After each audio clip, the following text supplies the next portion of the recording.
नमस्कार, लोकसमत न्यूज में आपका स्वागत है। आपके साथ मुझे स्वामी। न्यूज बुलेटिन में आज हम बीकानेर संभाग में राजस्थान की प्रमुख खबरों को देखेंगे। खबरों की जानकारी के लिए जुड़े रहे लोकसमत न्यूज चैनल के साथ। शुरुआत करेंगे खबरों की। गंगानगर पेट्रोलियम एसोसिएशन की 3 दिनों से जारी अनिश्चितकालीन हड़ताल आज समाप्त हो गई, जिससे वाहन चालकों ने राहत की सांस ली। बताया जा रहा है कि जिला प्रशासन ने इस मामले में पेट्रोल पंप संचालकों से वार्ता की, जिसमें पेट्रोल पंप को खोलने की सहमति बनी। इस वार्ता में जिला collector Zakir Hussain, ADM Bhavani Singh, SP Sahiram व डीएसओ राकेश सोनी सहित पेट्रोलियम एसोसिएशन के सदस्य उपस्थित हुए। जिला कलेक्टर ने अवैध बायोडीजल पर कठोर कार्रवाई करने के बाद कई पेट्रोल पंप संचालकों ने कहा कि आगामी त्योहारों व किसानों के बिजाई के समय को देखते हुए सभी जिले के पेट्रोल पंपों को खोला गया है। एसोसिएशन की मांगों को लेकर कल जयपुर में वार्ता प्रस्तावित है। वार्ता में सरकार की तरफ से वित्त सचिव अखिल अरोड़ा व टी रविकांत शामिल होंगे। पेट्रोल पंप खुलने के बाद वाहनों में तेल भरवाने वालों की भीड़ नजर आई। रुक करेंगे अगली खबर का। राजस्थान लोक सेवा आयोग की ओर से आयोजित राजस्थान राज्य एवं मध्यस्थ सेवाएं संयुक्त प्रतियोगी प्रारंभिक परीक्षा बुधवार को आयोजित हुई। परीक्षा को लेकर गंगानगर कलेक्ट्रेट में स्थापित कंट्रोल रूम के अनुसार जिले में 23,164 में से 10,329 अभ्यर्थियों ने परीक्षा दी।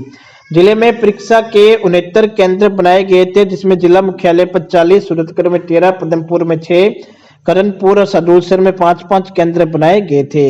हालांकि परीक्षा को सफल बनाने के लिए राज्य सरकार के द्वारा सुबह 6 बजे से दोपहर 2 बजे तक इंटरनेट सेवा भी बंद की गई थी। परीक्षा होने के बाद परीक्षार्थियों की भीड़ रोडवेज बस स्टैंड पर दिखाई दी, जहां परीक्षार्थियों ने आवागमन के लिए बसें ली। परीक्षा को सफल बनाने के लिए पुलिस प्रशासन भी पूरा मुस्तैद हुआ। कुछ जगह कोरोना गाइडलाइंस की पालना नहीं करने की भी सूचना मिली। बढ़ते हैं अगली खबर की ओर।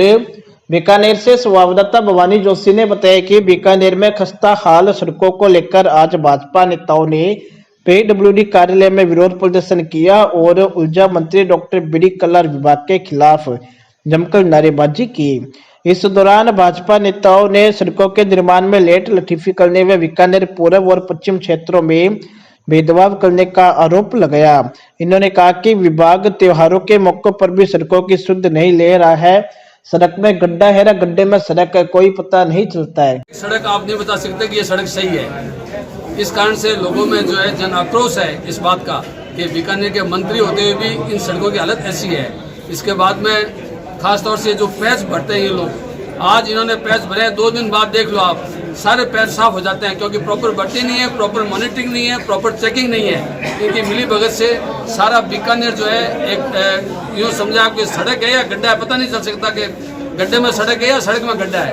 ये बीकानेर की स्थिति है। दूसरी बात, बीकानेर में डेंगू लगातार अपने पाँव पसार रहा है। रोज नए मरीज आ रहे हैं, लेकिन उसकी तरफ किसी का भी ध्यान नहीं जा रहा है। हमारी पार्टी ने कल भी हॉस्पिटल में जाकर इसके बारे में बात की, लेकिन स्थानीय प्रशासन कुंभकर्ण की नींद सो रहा है। इस मामले में कोई तरह का कोई कार्रवाई नहीं हो रही है।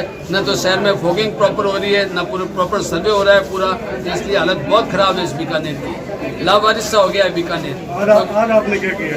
आज हमने वहाँ से जो है एक रैली निकाली है, गोकुल सर्कल से लेकर बारागवाड़, मोहता का चौक, विजयवाड़ा, लौजी मंदिर और कचहरी होते हुए पीडब्ल्यूडी के जो एडिशनल चीफ इंजीनियर है उनको बीकानेर की सड़क बताने के लिए उनको एक ज्ञापन दिया है कि आप देखो और अपने अफसरों को मौके पर भेज कर देखो कि सड़कों की क्या हालत है। बढ़ते हैं अगली खबर की ओर। हनुमानगढ़ से संवाददाता प्रदीप पाल ने बताया कि इस बार दीपावली त्योहार पर बाजार में ग्रीन पटाखों की बिक्री होगी। राज्य सरकार के निर्देशानुसार दुकानदार केवल ग्रीन पटाखे ही बेच सकते हैं। इसको लेकर आज हनुमानगढ़ में प्रशासन व पुलिस के अधिकारियों के द्वारा बुधवार को क्षेत्र के में स्थित पटाखा फैक्ट्रियों की जांच की गई।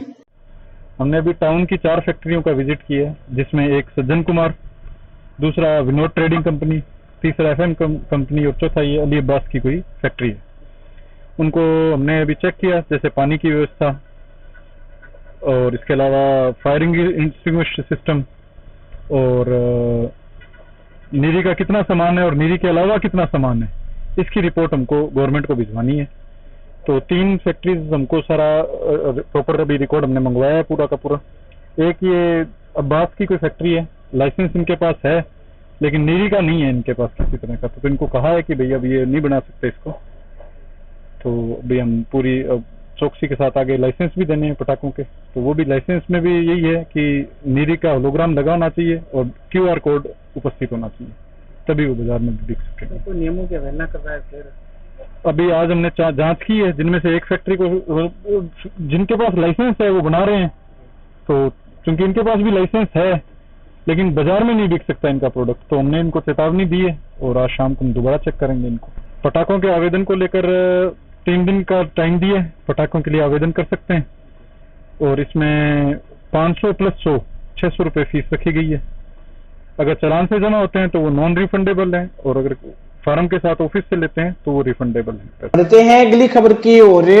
पदमपुर से संवाददाता सीताराम स्वामी ने पदमपुर में न्यू पेंशन स्कीम को समाप्त कर पुरानी पेंशन बहाल करने की मांग को लेकर प्रबल संगठन NPS-EFR के राज्य स्तरीय आह्वान पर आज पदमपुर में NPS का विरोध करते हुए कैंडल मार्च निकाला गया, जिसमें पदमपुर के सभी NPS कार्मिक उपस्थित रहे। NPS का विरोध किया गया, जिसमें काफ़ी लोग शामिल हुए और राज्य सरकार और केंद्र सरकार से अनुरोध किया गया कि आप NPS को बंद करके जो पुरानी पेंशन है उसको ही बहाल करें, क्योंकि NPS के अंदर किसी प्रकार का लाभ सेवानिवृत्ति के बाद नहीं मिल रहा है।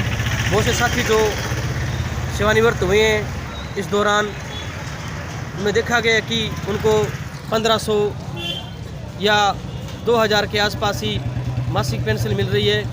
तो ये जो NPS है वो राज्य कर्मचारियों पे और केंद्र के जितने भी कर्मचारी हैं या 2004 के बाद के जितने भी कर्मचारी हैं उनके ऊपर कुठाराघात है, उनके परिवार के साथ बिल्कुल धोखा है। इसलिए मैं ओम प्रकाश अठवाल, राजस्थान शिक्षक संघ महासचिव रेस्टा से निवेदन कर रहा हूँ कि इस NPS को बंद करके आप पुरानी पेंशन बहाल करें। राष्ट्रीय स्तर के पुरानी पेंशन बहाली योजना को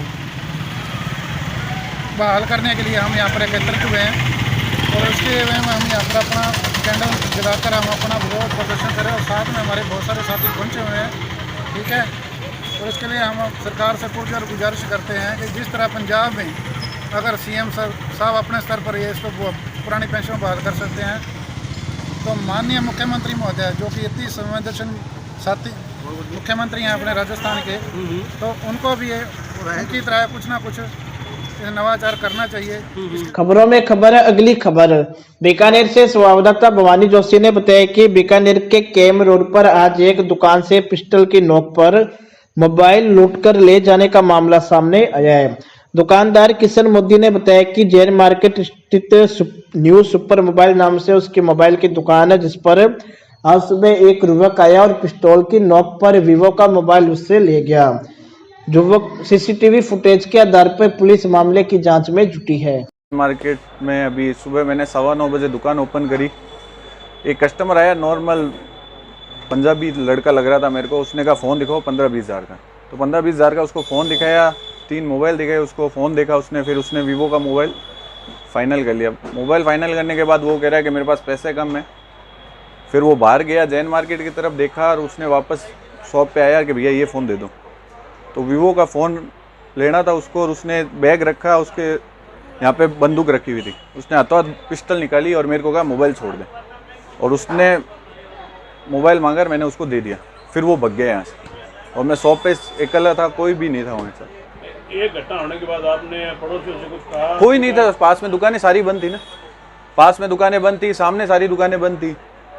पुलिस को सूचना कर दिया? हाँ, थाने में रिपोर्ट कर दी है, बाकी IMEI नंबर रिपोर्ट में दे रहा हूँ अभी वहाँ पे। दुकान में जो CC कैमरे वगैरह लगे चालू थे? वो चालू थे, लेकिन पास में शॉप का मेरा साथ में कनेक्ट है तो वो बंद थी, इसलिए वो रिकॉर्डिंग उसमें नहीं है। नाम बताओ। किशन मोदी। और शॉप का नाम? New super mobile. बढ़ते हैं अगली खबर की ओर।